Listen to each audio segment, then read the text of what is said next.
Not all FX glues are created equal. And oddly enough, out of the 3 main types, the worst option is what's most marketed to people, especially during the Halloween season. Excellent.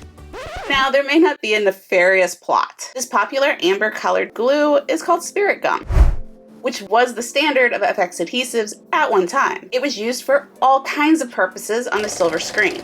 So why is this classic glue now a modern dud?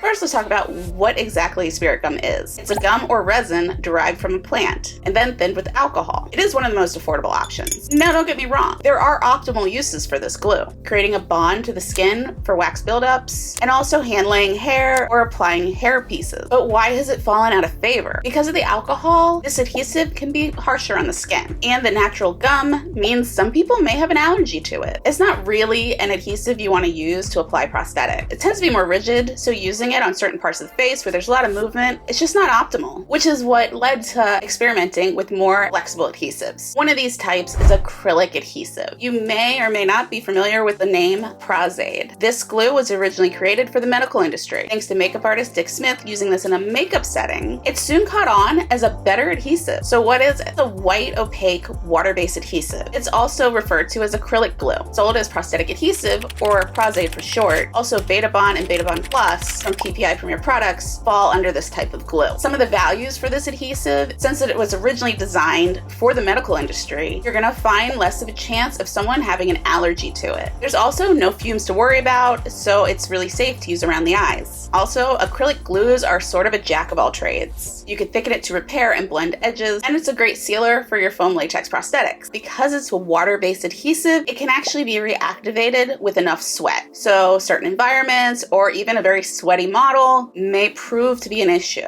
Now let's talk about silicone adhesives. And it's great for, well, you probably guessed it, silicone prosthetics. This glue can also be used on latex or foam pieces. Now, this is not a water-based adhesive, so usually you're going to find that it's a 2-part system. There's the glue and then a thinner that allows you to control how thick your glue gets as you're working with it. This thinner is also great to reactivate the glue on the skin if you need to readjust something on the prosthetic. Now, some of the values is going to be more resilient to reactivation with sweat. It's much stronger than Prosaide, and this is going to give you a longer lasting hold. This type of adhesive is pricier. Some people may find that their skin is sensitive to certain ones. Now, if you like ripping off your makeup for a dramatic video, this is probably the glue I would stay away from. It may be a bit more of a painful process peeling it off, and it could damage your skin. I have done this, and I do not recommend it. Now, these basic glues all have their differences. Head over to this video and we'll discuss the pros and cons of certain FX removers.